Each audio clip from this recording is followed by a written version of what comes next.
mokyklą mes apskritai greičiausiai nebeugdome asmenybės, o ugdome ją pasimetusią, tiesiog nesiorientuojančią bendroje situacijoje ir galutinis rezultatas dar yra su prasta mokymo, sakysime, rezultatų kokybė.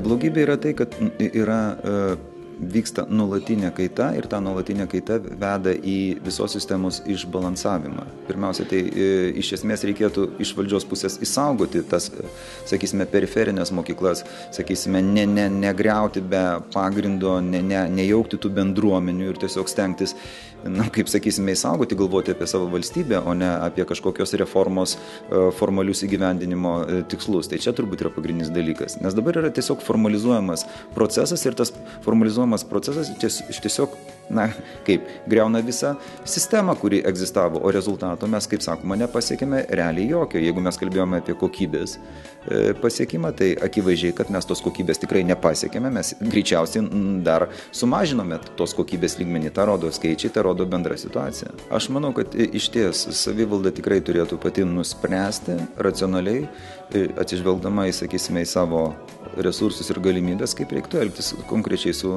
mokyklomis, o iš ministerijos pusės neturėtų būti griežtai reglamentuojama tam tikra mokyklų egzistavimo forma. Mokyklų gali būti ir 4-metės, gali būti ir tos vadinamosios ilgosios, tai yra priklausomai nuo specifikos, nuo situacijos ir nuo sakysime, galimybių. O kai formaliai gyvendinama struktūra kilnojama iš vieno miesto į kitą, tai mes, kaip matome, rezultatas yra apgailėtinas. Praktiškai visa sistema buvo sukurta, apipinta tam tikrais projektais, tam tikrų, sakysime, judesių darimų, tokių formalių, kurie, sakysime, mokytojai iš esmės nukreipia tiesiogiai nuo konkrečios veiklos. Tai yra iš tiesų mokymo veiklos. Norint mokinti jaunąją kartą ir ypatingai šiais laikais reikalinga mokytojo, sakyčiau, nuolatinė dalykinės kvalifikacijos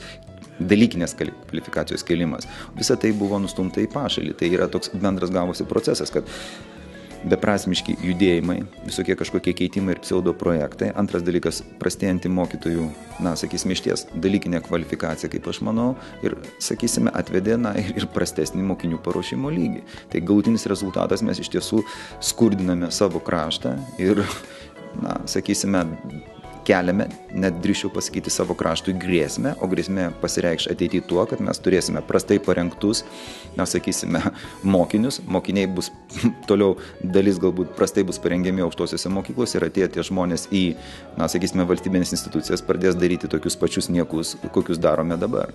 Ir rezultatas, krašto skurdinimas, jo, sakysime, stumimas į pašalį.